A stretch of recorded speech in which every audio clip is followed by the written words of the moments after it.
Buenas tardes, nos encontramos en la tertulia de Espacios Europeos, el 26 de octubre, quien nos habla es Eugenio Porominco. A mi izquierda tengo a Raúl Peña, perdona, estaba pensando y a mi izquierda es que iba a redundar en lo de la izquierda. Y enfrente mío está Aniceto Setién. ¿Qué tal? Buenas tardes. Hemos recuperado a Raúl Peña, que haya tiempo que no lo veíamos, como están trabajando tanto, ¿no? Estáis ahora con las elecciones de... Pues ahora se están votando los documentos para configurar cómo va a ser Podemos a partir de ahora, ¿no? Es un proceso muy bueno que justo tener apoyo. El 26 de Podemos porque es un cargo en Podemos, Madrid no lleva su organización. No, estuve durante bastante tiempo en la organización llevándola, pero bueno, ahora estoy llevando la coordinación y procesos de las relaciones con la sociedad civil. Que queda muy largo, ¿no? Que nombre tan largo. Bueno, pues tenemos hoy mucha leña que dar a todos. Bueno, yo quería hacer un pequeño resumen, si os parece, por si queremos apuntos, pero si queréis que lo tratemos. Uno es el tema del SETA, que me parece bastante preocupante. Otro el tema también, creo que preocupante también, que había una pequeña flotilla, decían, de barcos rusos a Ceuta a repostar combustible, que lo hacían, parece ser, periódicamente. Lo que pasa es que la OTAN la debió de molestar mucho y han tenido la osadía de decir que esos barcos se dirigen a Siria y que hay que impedirlo. Y bueno, no sé qué otro tema internacional, pero un tema importante también, si me permites, Aniceto, el tema de Mosul y de Alepo. Sí. ¿Tocamos estos temas brevemente? Perfectamente, Pues, adelante. Yo creo además también de actualidad nacional, que son creo que muy importantes, que están resolviéndose hoy, como por ejemplo el tema de la manifestación de educación y tal, pero vivimos en el mundo que vivimos y no nos podemos abstraer, y estos temas que he comentado marcan mucho la agenda del gobierno. Hay que dar mucha caña. Aniceto, iba a decir iba a decir que bastante sorprendente la reacción más clientelista y sumisa del gobierno español, al que se llama capítulo desde la OTAN de no se te ocurra permitir que los barcos rusos se puedan repostar en territorio de tu país, que no sabemos a ver estos dónde van a ir. Sería bueno que las potencias occidentales y los políticos de las potencias occidentales, empezando por el propio gobierno español, le explicasen a la población cuáles son sus planes con el tema de Siria, porque al final da la sensación de que nos encontramos en la clásica situación de no sabemos quiénes son los nuestros.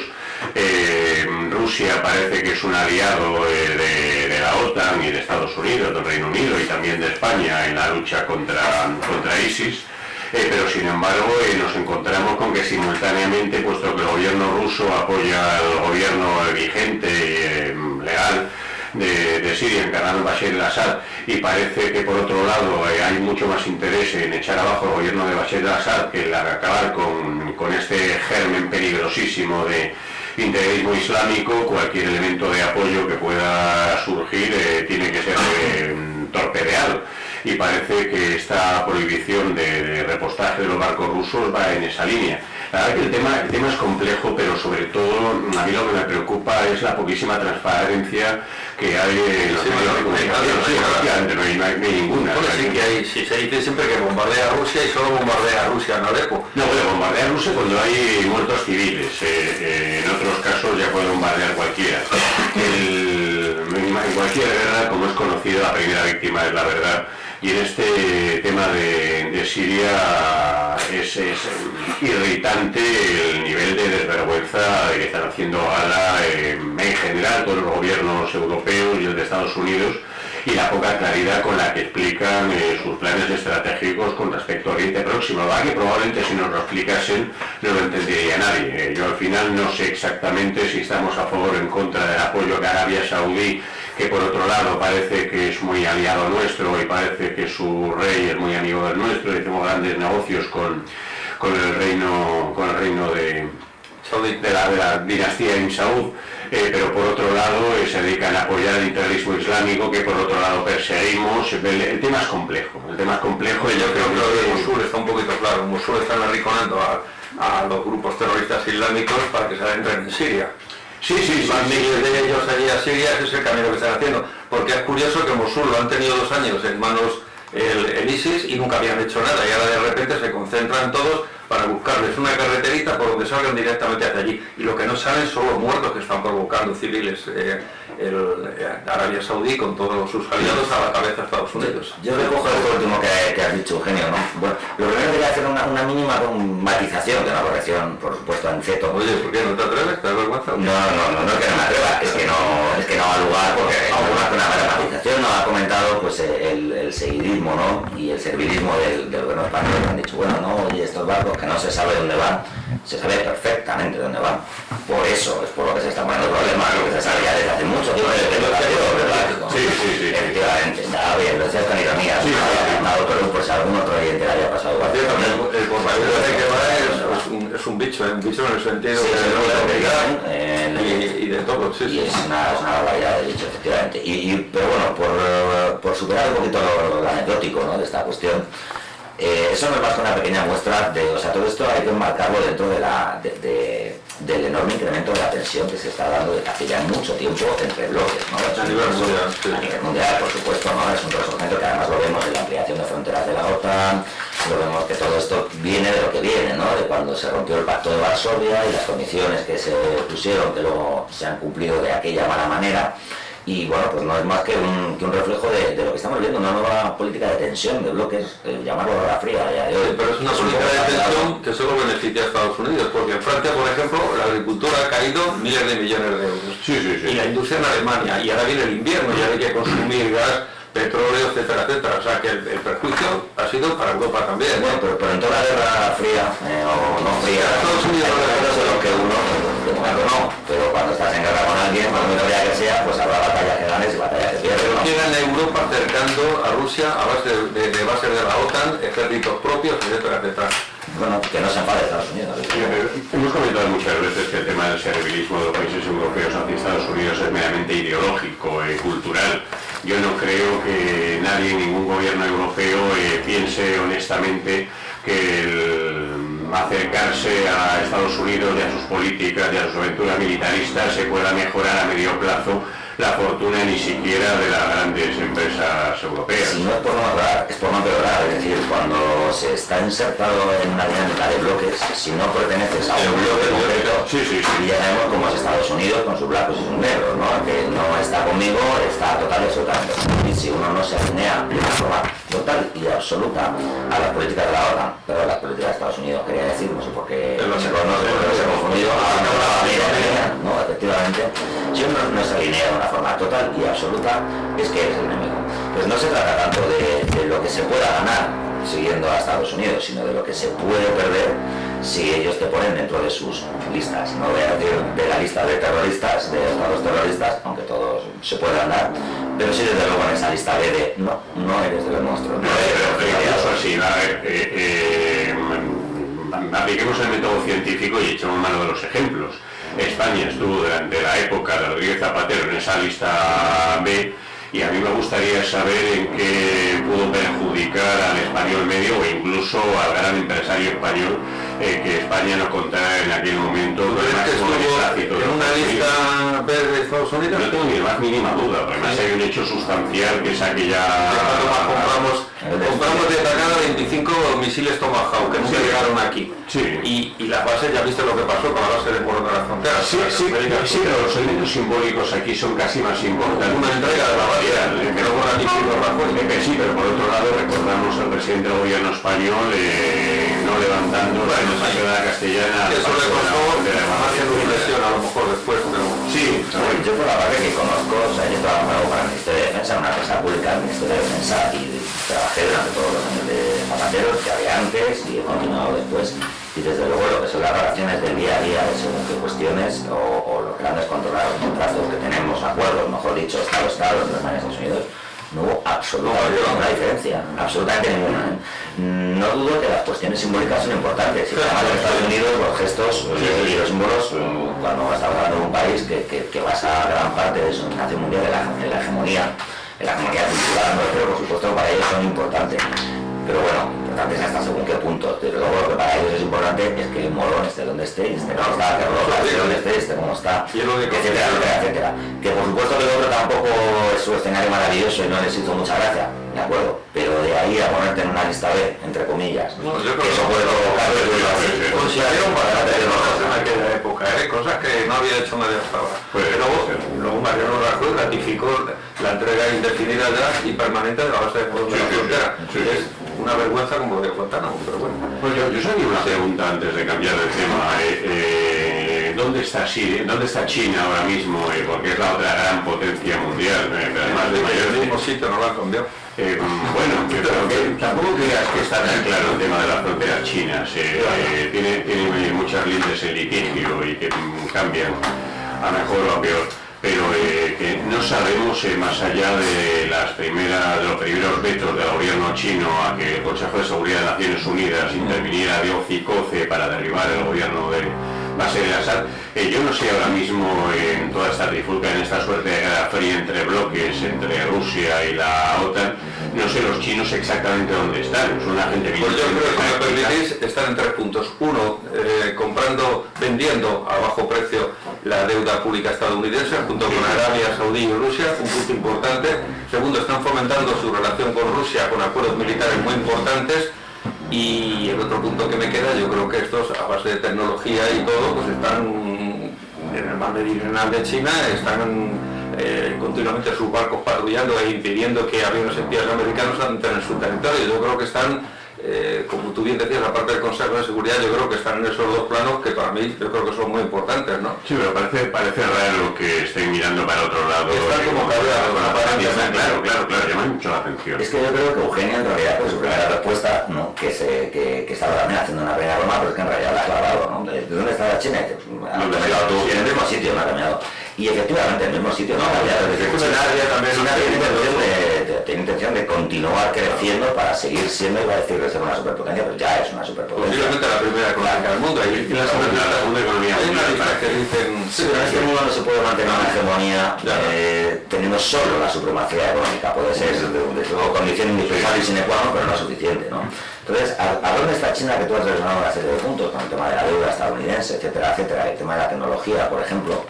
Yo le añadiría otra parte que cualquiera que haya estado en África desde luego puede ver, ¿no? Bueno, claro, relajando absolutamente. Está comprando la deuda pública de toda África. Sí. Yo no digo eso, el mayor sistema de comunicación que hay allí y de medios de comunicación. Eso es, y también haciendo un acopio total y absoluto de materias primas. Sí. Absoluto, porque esa tecnología de la que estamos hablando, la inmensa parte de los adelantos tecnológicos que tenemos, la realidad, pero la tenías en mente también, ¿verdad?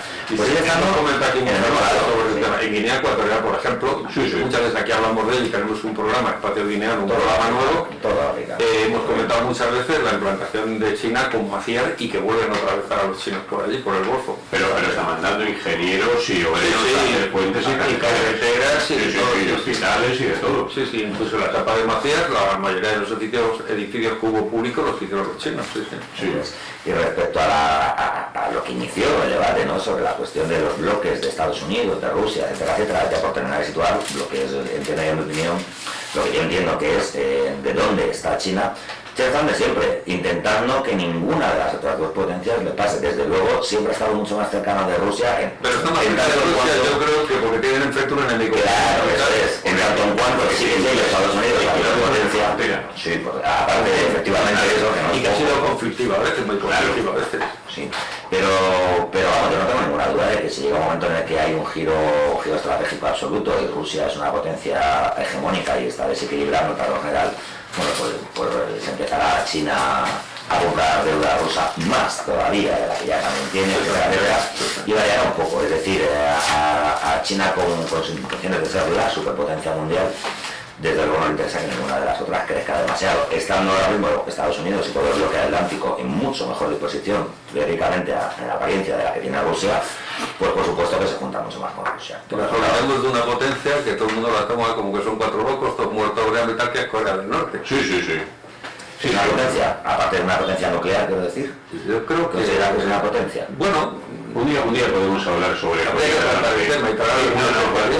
hablar, además, durante unos años de mi vida, por razones que no vienen al caso, me llegaba un periodiquillo, tenía 6 páginas, 8, una cosa por el estilo, que se llamaba Novedades de Pyongyang, que yo creo que lo publicaba en todos los idiomas del mundo las respectivas embajadas de Corea del Norte. Y estamos hace bastantes años de esto. Yo vivía todavía Kim Il-sung, el abuelo del actual dirigente norcoreano.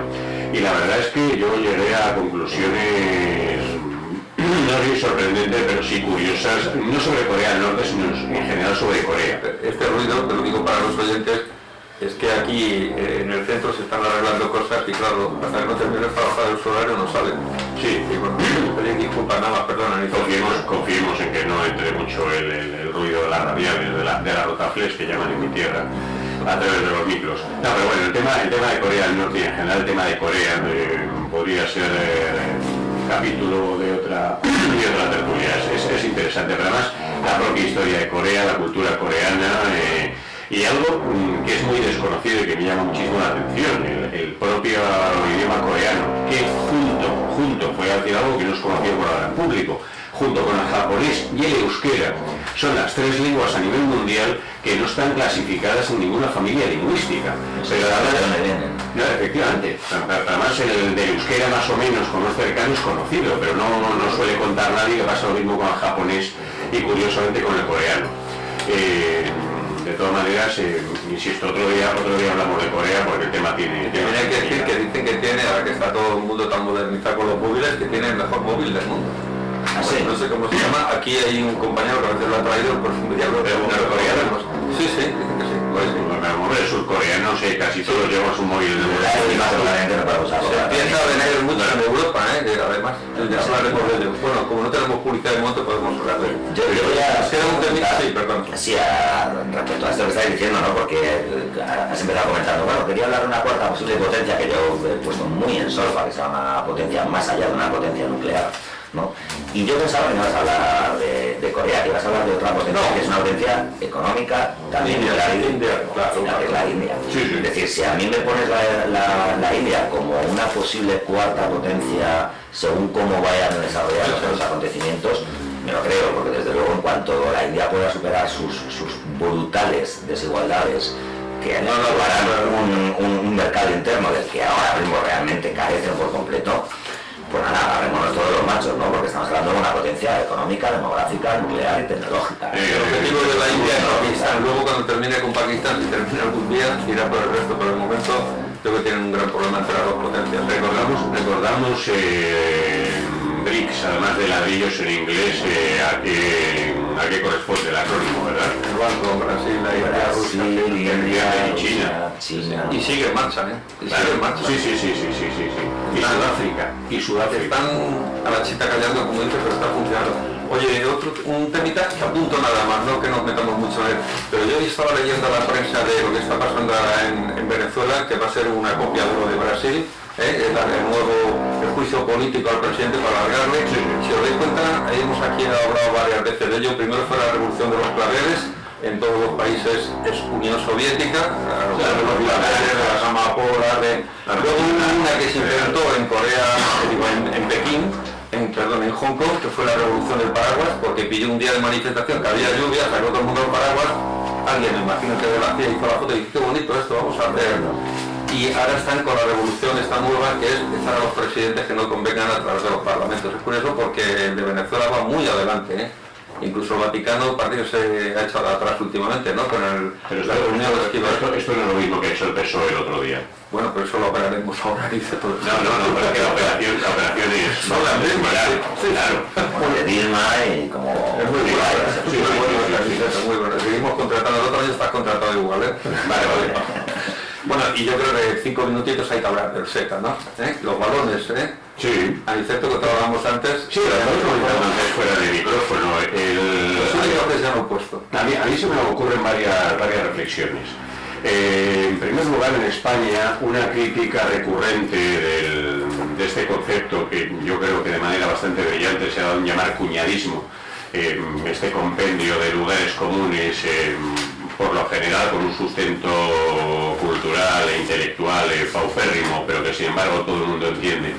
Una de las cosas que critica el cuñadismo medio es el que España sea un Estado autonómico y el que haya desigualdades entre distintas comunidades autónomas y el nivel de autogobierno que tienen sobre todo determinadas comunidades autónomas. Siempre se pone ejemplo al País Vasco y a Cataluña, se olvida de Navarra, que es la comunidad autónoma con mayor nivel de autogobierno, con muchísima diferencia.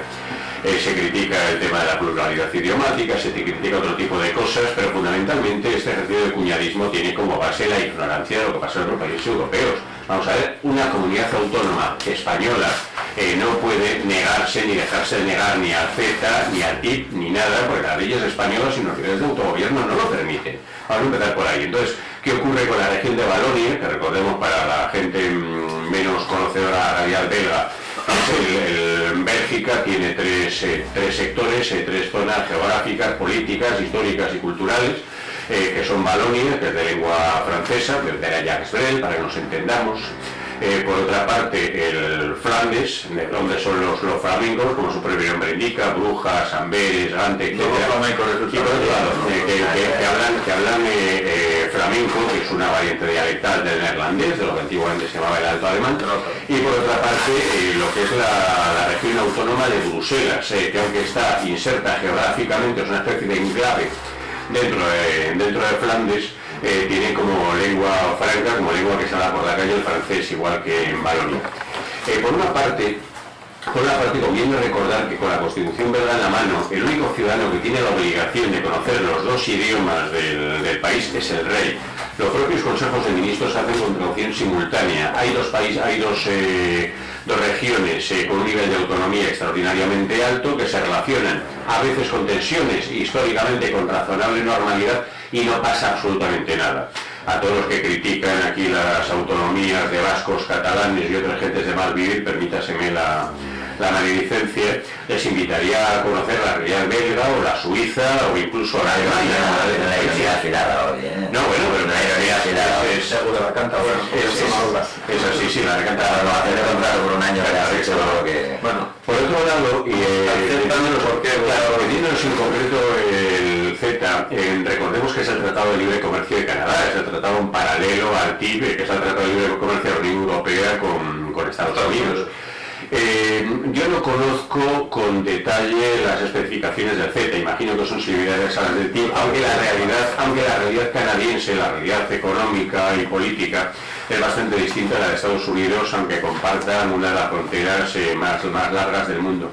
Pero lo que sí que es cierto, en otras ocasiones hemos hecho el esfuerzo de explicar estos tratados en qué consisten, y de lo que se trata es de que si entre distintas zonas económicas se establece se levantan las fronteras, se levantan los aranceles, necesariamente para facilitar la competencia es preciso que las leyes mercantiles e incluso de seguridad en el trabajo y de todo lo que se nos ocurra en las distintas zonas sean también paralelas para que nos entendamos, producir algo.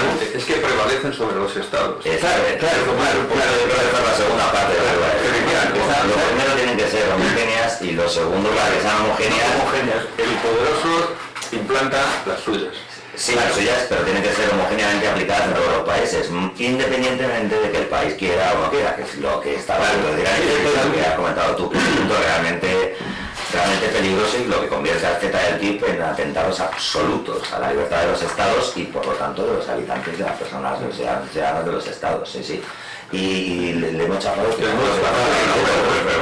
es que la cuestión es esta, desde el momento en que hay que homogeneizar las leyes sanitarias, medioambientales, de derechos laborales, etcétera, entre Canadá y Europa, y Canadá, aunque insisto, no es Estados Unidos, tiene en muchísimos aspectos un nivel mayor de relajación legislativa que la Unión Europea, y desde el momento en que se establecen de forma común unas normativas que están por encima de las normativas de los propios estados, la soberanía de los propios estados directamente desaparece. Pero además incluso con independencia de que el propio contenido en un momento determinado pudiera parecernos razonable. Lo que no es razonable es el mecanismo que lleva a poner a los propios parlamentos de los distintos estados de la Unión Europea y del propio Canadá, bueno, la situación de Canadá, también hablamos antes de Bélgica, es digna de ser conocida, supeditados a los intereses de las grandes empresas que en última instancia son quienes están negociando el CETA, el TIC u otros tratados de libre comercio. El acuerdo que tiene México con Canadá y Estados Unidos para México ha significado hundir la mastodontia de lo que estaba. Claro. Salarios en productos que llegan con un bajo control sanitario, el tema que hemos hablado aquí, Javier Martínez, que hizo una entrevista aquí muy interesante sobre el tema, comentando, por ejemplo, el pollo clorado que viene, lo daban con cloro y te lo largan aquí. Aquí está prohibido en Europa. Sí, pero bueno, yo quiero poner un ejemplo concreto, porque a veces la realidad de lo que estamos hablando se entiende mejor a través de ejemplos concretos que nos pueden afectar potencialmente en nuestra vida diaria, ¿no? Y va a ser solo uno, pero se puede cualquier oyente imaginar que estamos hablando de que esto se puede regular cualquier aspecto de nuestra vida, desde luego profesional y laboral, absolutamente todo, ¿no? Por un ejemplo de seguir exactamente con la línea que está diciendo Aniceto, ¿no? En Estados Unidos a lo mejor los trabajadores tienen 10 días de vacaciones al año, pongamos, ¿no? A lo mejor tienen 10 días de vacaciones al año, ¿no? Y aquí, pongamos, a lo mejor tienen 22 días al año, ¿no? Y tal, ¿no? Es decir, esto configura que las empresas llegan con toda la razón del mundo, ¿no? Claro, se olvidarán del resto de condicionantes que igualan por descontado, ¿no? Pero harán hincapié en esto, dirán, mis productos me salen mucho más caros porque mis empleados me salen mucho más caros. ¿Por qué? Porque los míos tienen 10 días de vacaciones, los tuyos tienen 22, oye, aquí tenemos que estar todos igualados y tenemos que competir de la misma forma, podría decir uno, pero el otro lo dirá por el otro lado. El caso es que hay que igualarlo y no tengamos ninguna duda de que las condiciones laborales que al final se pondrán no serán las de España a Estados Unidos, sino las de Estados Unidos a España, evidentemente. Digo Estados Unidos porque hablando del Z, hablando del TIC o hablando del Z. Eso quiere decir que si en el Tratado Transatlántico de Libre Comercio o en el Z se establece que los días máximos de vacaciones que un empleador podrá dar a su empleado son 10 días de vacaciones, pues todos pasaremos a tener 10 días de vacaciones. Y no dirá, oiga usted, pero yo hay unas leyes en mi país que han aprobado en mi parlamento dice que no, que hay que tener 22. Ya, pues mire usted, es que según esto que hemos firmado, tiene más rango y más importancia este tratado que lo que diga su parlamento. Su parlamento puede decir misa, pero tendremos todos 10 días de vacaciones. Y es un ejemplo cualquiera, pero este hay un tema incluso que es muy importante, pero por encima de la producción. Aquí hace un bolígrafo en España, se hace un bolígrafo que tengo en la manada para 40 millones de habitantes pensando que lo van a comprar 40, porque tampoco está unificado todo el mercado europeo, aunque cada vez se va haciendo más. Pero en Estados Unidos es que se fabrica para 400 millones, quiero decir, que es que esas empresas compiten, bueno, ya está viniendo aquí cantidad de lenteja de garbanzo de Canadá, que yo lo desconocía, pero las grandes superficies ya tienen la bolsita, lenteja de Canadá, yo no sabía que... Esa economía de escala es invaluable para un mercado de porque ni siquiera tenemos un mercado común europeo. Ese es el tema, que todavía no lo tenemos conformado nosotros y nos van a venir gente que lo tiene ya. Te van a traer aquí leche, va a arruinar toda la leche de Holanda y de Francia, que ya la tenemos aquí metida en España. Y bueno, y luego la denominación de origen desaparece. Pero es peligroso, Eugenio, eso es peligroso porque eso es vendido por parte de mucha de la gente que defiende este tipo de modelos, precisamente hacen hincapié en eso, para decir que esto en el fondo lo que hace es beneficiar al consumidor. Aquí me la tengo que comprar a €1 la leche, pongamos el litro, ¿no? No soy zapatero y sé más o menos cuánto vale el litro de leche todavía, aproximadamente a €1. Y dices tú, bueno, con estas economías de escala que son imbatibles, es que te pueden entrar. Pero a lo mejor te entra más barato, pero si esto está más visto en el TVO, a lo mejor te entra más barato el primer año, los primeros años, lo justo para fundirte a todas las empresas. Y es imposible que se mantenga. En el momento que se conviertan en efectos prácticos, un oligopolio y un monopolio, no te preocupes, que volverá a estar a €1, o a $2, o a $3, o a lo que les da la gana. Porque no hay competencia. Las multinacionales de las sanidades se están preparando para pegar el golpe, el canadiense, el estadounidense, bueno, ya hay aquí muchas alemanas. Entonces, que nadie se vea engaño con ese argumento, que no puede ser más falaz y más interesado por parte de quienes defienden este tipo de tratados, diciendo, pero si esto, el libre comercio y el libre mercado, es bueno para el consumidor, porque en vez de comprar la leche a €1, la vas a poder comprar a 50 céntimos. No, pero yo no hablo de eso. Y aparte, no vas a tener ni 50 céntimos para comprarla, porque vas a estar en la calle. Porque todos los que trabajamos en este país, pues o trabajamos en una empresa que hace leche, o en una que hace coches, o en una que hace tal, o en una que hace cual, y ninguna de ellas va a poder competir con estas grandes empresas, ninguna. Entonces, realmente, a mí si me dan a elegir entre lo que cobro y comprar la leche a €1, o entre lo que cobro, o sea, entre no cobrar absolutamente nada, cero, y que la leche valga un poco menos, me da muy igual, pero es que es falaz, es que no va a valer 50 céntimos, ni mucho menos. Antes de meternos en el tema, en el tema de España, yo quisiera comentar una cosa que es sabida por todo el mundo y no es la primera vez. Ahora, el programa que es la BBC de Londres, el programa ese que han hecho en Siria, sobre en Turquía, sobre los niños y adultos sirios que trabajan en empresas multinacionales, dos de ellas españolas, que ya Intermón lo ha sacado cantidad de veces, algunas ONGs también allí, los jesuitas en algunos centros que tienen y todo esto, pero bueno, Intermón hace años lleva denunciando el tema de Zara, de Mango y del Corte Inglés, auténtica vergüenza. Les pagan como mucho €1 diario, están 12 horas y las condiciones de trabajo insalubres totalmente y cogen niños en la calle de 8, 10, 12 años, lo que pillan.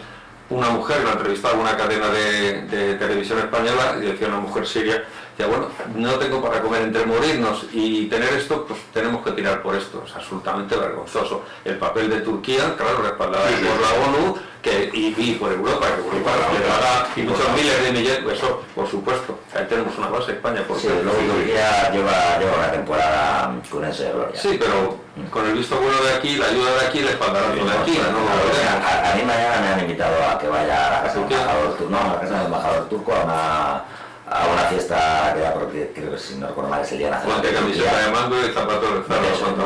No pienso ir. No pienso ir, desde luego, no pienso ir. Me agradece muchísimo la invitación, ya que me la ha hecho, ¿no? Pero vamos, desde luego no pienso ir porque Turquía últimamente, recordamos todos todavía el infausto, a más no poder acuerdo de la vergüenza que firmó la Unión Europea con Turquía, ¿no? Con el tema de los refugiados, por no hablar de lo que ha sucedido después del golpe de Estado, de lo que ha hecho, de lo que sigue haciendo Erdogan y de lo que ya hizo anteriormente que lo justificó. Vosotros que sois unos modernos, yo Armenia, eso iba a hablar. Aquí hemos traído, antes de que tú llegas a la tertulia, venía gente de la Asociación Armenia de España y madre mía. Claro que recordemos que en Turquía hablar del genocidio armenio, que está reconocido por todas las organizaciones internacionales y por cualquier historiador mínimamente riguroso, está penado con cárcel. Sí. En Francia, por ejemplo, en España, ¿no? Pero en Francia, por ejemplo, sí. Sí, pero en Turquía. No, digo que está... Sí, efectivamente, sí. Una cosa del genocidio armenio en los años 20 del siglo pasado. Eso sí que es un holocausto también. Efectivamente, sí. A lo mejor se ha prohibido también decir holocausto, porque alguien la ha cogido y la ha comprado ya la palabra. No lo sé, más bien abogados en el programa. Ya no, lo digo por Israel, que como solo se puede hablar de un holocausto en el mundo. Sí, un holocausto, sí. En España. Ya vamos a tener presidente, ¿no? Eso parece, prácticamente, ¿no? Comentaba Ignacio Villacañas el otro día en la tertulia que con los regímenes parlamentarios, hasta que no se produce la votación y se cuentan los votos, no se puede tener la certeza de que va a ocurrir, pero bueno, me parece todo pinta. Si hay que votar una cena, votamos una cena, ¿cierto? Todo pinta que vamos a tener otra vez el gobierno de Mariano Rajoy. La cuestión es cómo va a ser capaz el propio PSOE de administrar esta victoria pírrica por parte de los rajoyistas. En contra parece que de un sector bastante importante de la propia dirección y sobre todo en contra de la inmensa mayoría de la militancia. El alcalde de Jun anda diciendo que tiene ya más de 90.000 firmas, no sé exactamente. Siguen recogiendo firmas, ¿no? Sí, no sé exactamente por qué, pero no les va a valer para nada. No, bueno, porque no llegan al número, o sea, nos va a valer para el objetivo principal teórico declarado, evidentemente tiene un impacto político por descontado, ¿no? Pero para el objetivo inicial que tenían, para convocar el Congreso, para tal, eso no lo va a permitir. O sea, si han hecho lo que han hecho con Pedro Sánchez de la forma que lo han hecho, desde luego no van a torcer el brazo de repente por 100.000 personas anónimas, entre comillas, bueno, y tal. Pero políticamente tiene su efecto, por supuesto que lo... Y la votación, a ver quién vota. Sí, ¿quién se tiene? Bueno, por de pronto los diputados y diputadas del PSC... sí, pero además es que ha sido muy curioso, ahí me ha llamado mucho la atención. Yo no sé si habéis visto las últimas declaraciones que ha hecho Antonio Hernando y las que están haciendo el resto de los principales actores del golpe de mano que hicieron a Pedro Sánchez, que desde luego le están apretando las tuercas al PSC y etc., pero de una manera escandalosa. Ha habido un comunicado esta mañana. No se va a dejar apretar las tuercas y sobre todo cuando tiene el respaldo, y no recuerdo cuáles han sido los números de la asamblea que tuvieron ayer, pero algo así como... Mayoritario. No, mayoritario no. No fue unánime porque hubo una persona que se abstuvo, probablemente el propio Iceta. Pero creo realmente que después del espectáculo al que asistimos y de los límites que llegaron a traspasar para darse a Pedro Sánchez, que no harían otra cosa, lo que le puedan hacer a la Iceta del PSC, que desde luego ocupará su primera paginita de periódico, etcétera, no tiene absolutamente nada de ver. ¿Esta es la línea que pueden expulsar a los disidentes? Bueno, pero ha dicho eso. No lo pueden expulsar por los otros distintos. Pero vamos, hay muchísimas cosas en política, en economía y en muchos aspectos que se pueden hacer para preservar la político. Es decir, pues casi sería una liberación para el PSC que hicieran algo del tenor de lo que tú dices, pero es que en realidad el PSC ya es otro. Pero lo van a hacer, parece ser que hay un planteamiento, una alternativa posible, no lo sé, de que vayan a expulsar a los disidentes, no creo porque se quedarían en nada. ¿Pero expulsarlo de dónde? Claro. Del partido. del Partido Socialista catalán, ¿no? No, a los que no son catalanes. Bueno, pues no lo sé, pero vamos, ellos sabrán, yo no me quiero ponerme en su cabeza e intentar imaginarme qué haría si quisiera violentar la voluntad de estas personas. ¿Cómo lo haría yo si quisiera violentar? Pedro Sánchez no va a votar, no sé. ¿Tú cómo crees que va a votar Pedro Sánchez? Yo me malicio que ese día va a tener un importante... El otro día alguien hablaba de la abstención prostática. Sí. Me pareció un hallazgo de expresión y probablemente haya algo de esto. En la Asamblea de Madrid ha sucedido alguna vez ya. Sí. Una votación así un poco... Sí, en concreto cuando se votó el apoyo a una ley LGTB, pues hubo varios diputados del Partido Popular, ¿no?, que ya habían declarado que tenían una seria objeción de conciencia, que bueno, pues respetando su objeción de conciencia para no tener que ser multados, pues... Se fueron por Barcelona. Yo creo que sí se van a dar algunas votaciones contrarias a las órdenes del partido. Sí, pero un poco igual. De todas maneras hay un elemento que comentamos de manera recurrente en esta tertulia. Yo en concreto lo repito con muchísima frecuencia, para más soy un pelma, como todo el mundo sabe, y es el concepto de democracia de atrezo. El régimen montado sobre la Constitución del 78 es un régimen de atrezo, y tenemos una Constitución que, aunque es cierto que ha cumplido su función y tiene muchísimos aspectos positivos, por otro lado estaba diseñada para no ser cumplida. Recordemos que la Constitución dice literalmente que los cargos públicos están sujetos a mandato imperativo. Pero sin embargo, puesto que a la vez que se diseña esa Constitución con ese artículo, no es la democracia en los partidos los que deciden los cargos públicos, no solo diputados y senadores. Estoy pensando en el último pueblo que se nos pueda ocurrir. También habla de la democracia de los partidos políticos. Pero ese concepto es un amigo, efectivamente. Me ha llamado la atención lo que dice Aniceto muchísimo, no tanto que se haga, que es lo más normal del mundo, habida cuenta del régimen del 78 en el que vivimos, sino la de cómo para que podamos vulnerar la Constitución. Normalmente no, disciplina todos en bloque tal, es como... Pero bueno, es que no puede ser más claro el articulado de la Constitución donde lo dicen. Uno es dueño total y absoluto de su acta de diputado o diputada. Nadie te puede hacer dimitir por ningún motivo, salvo que tú quieras dimitir, y de señores, sin que aportarse, sí creo que diputarían era todo su Consejo Político Federal. Además, la reflexión es muy sencilla. Pensemos que fuera al revés. Y la cantidad de cantos de sirena que había desde muchísimos medios de comunicación llamando a la rebelión a los diputados socialistas y llamando a los diputados socialistas a que transgredieran un acuerdo de su Consejo Político Federal. A mí me llama muchísimo la atención el que incluso desde muchas voces relevantes de dentro del Partido Socialista la decisión no es la que ha tomado de manera mayoritaria el Consejo Político Federal. Pensemos en lo contrario, sería peligrosísimo. Claro, mira, esto me ha adecuado a lo largo de este proceso que estamos haciendo ahora en la Comunidad de Madrid, el que os he contado antes, que he culminado hoy con los documentos, pues los distintos equipos presentaban documentos y había que hablarlos luego para transaccionarlos, negociarlos, a ver si llegaban a otros comunes. Y yo tenía esta charla con varios compañeros, ¿no?, y compañeras que decían que los miembros del Consejo Ciudadano, que es el equivalente a nuestro Comité Federal, pues no tienen que estar sometidos a ningún mandato, ni los diputados, ni esto, ni lo otro, ¿no? Pero es que, claro, hay que ver el tipo de sistema que tenemos, los tipos de elecciones y quién responde cada electorado, etcétera, etcétera. Si tú tienes un sistema, como puede ser el estadounidense, que yo creo que ya hemos hablado alguna vez, que me gusta mucho, donde tú tienes una circunscripción concreta por la que te presentas y además te tienes que presentar y renovar cada 2 años y solo te debes a esos electores y todo el sistema está configurado para que funcione así, tiene todo el sentido del mundo que nadie pueda en absoluto tocar tu voto y tienes tu total libertad y una vez te votas con el Partido Republicano y otras con el Demócrata y como sea. Y de hecho no existe el concepto de transfugismo en la política norteamericana. Claro, no puede existir porque está configurado para que todos y cada uno de los 300 de los 100 senadores, de los 300 y pico congresistas, sean absolutamente independientes en su voto y se lo respondan a lo que responden. Pero nuestro sistema no está configurado así. Entonces, cuando uno ve este artículo de la Constitución y dice, se está vulnerando, ¿verdad? Y dices, bueno, entonces hay que ponerlo a la reforma, pero es que entonces encontramos la contradicción que está diciendo Aniceto, que tiene toda la razón del mundo.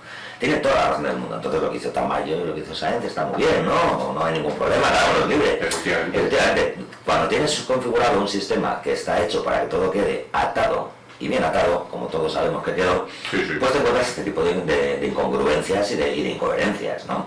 Y te encuentras con callejones sin salida que son absolutamente irresolubles y que siempre acaban en lo mismo, que manda quién manda y que todo está atado y bien atado. No, lo que pasa es que está claro que el Partido Socialista está pasando por una crisis tremenda. Tremenda no solo de gastar el voto ciudadano, el diputado tiene 85, sino que tiene una crisis interna de problemas internos muy gordos. ¿Cómo lo van a resolver? Todo eso que decimos está muy bien, pero imaginemos que ahora vienen unas segundas elecciones dentro de un año, que yo creo que no, que Mariano Rajoy va a aguantar. ¿Qué va a pasar en las próximas elecciones? El PSOE no va a subir, yo creo, vamos, si sigue así. Yo tengo mucho debate con un querido compañero mío de partido que se llama Guillén, que a lo mejor me está escuchando y le mando un abrazo, y hablamos, él y yo en concreto mucho, de vez en cuando nos mensajeamos para hablar de este tema, porque no tenemos claro qué va a hacer el PSOE de ahora en adelante, ¿no? Uno de los defiende que se va a tirar un poco, que lo que va a hacer es salvar este escollo como buenamente pueda, darle la legislatura a Mariano Rajoy y luego va a intentar reconstruirse, bueno, pues intentando hacer pedagogía, como ya han anunciado. Primero tiene que tener su congreso y elegir un secretario general nuevo. Bueno, lo hablamos a largo plazo, pero estamos hablando de una cuestión a largo plazo, no igual que depende de quién sea el secretario general por donde tiren las... No depende de quién sea el secretario general por donde quieran tirar, depende de quién quieran tirar, los mandamases saldrá un secretario general no, porque si la militancia interviene, Aniqueto está hablando de la... Como intervino con el caso de Pedro Sánchez, por ejemplo, para... No, lo siento, pero no, ojalá pudiera el partido más todavía. Pero es que hay otras opciones, es decir, mi compañero, él defiende que cree que probablemente lo que vayan a hacer es eso, no de una forma taxativa, pues no lo tiene claro, pero él cree que es probable que la situación la vayan a arreglar, entre comillas, así, muy a largo plazo, diciendo, bueno, pues esto hay que hacerlo y ahora tenemos X años para ir reconstruyendo, vayamos virando, vamos a jugar con la ilusión de votantes socialistas, cojamos un secretaria general que de nuevas ínfulas, volvemos a decir, recuperamos el espacio de la izquierda, bla. Y yo creo que es muy probable que estén barajando otras opciones, es decir, porque la crisis que tiene el PSOE no se va a acabar si hacen eso, porque el gran problema que tiene el PSOE, iba a decir que es Podemos, pero no es Podemos, es de falta de identidad. Claro, y que está pasando a todos los PSOE a lo largo y ancho de Europa. O sea, ellos han perdido absolutamente el discurso de la socialdemocracia que tenían, por completo. Entonces, eso es un paño caliente, o sea, eso es un paño que se pone en un momento dado, una venda, que les puede ayudar y luego ya pues...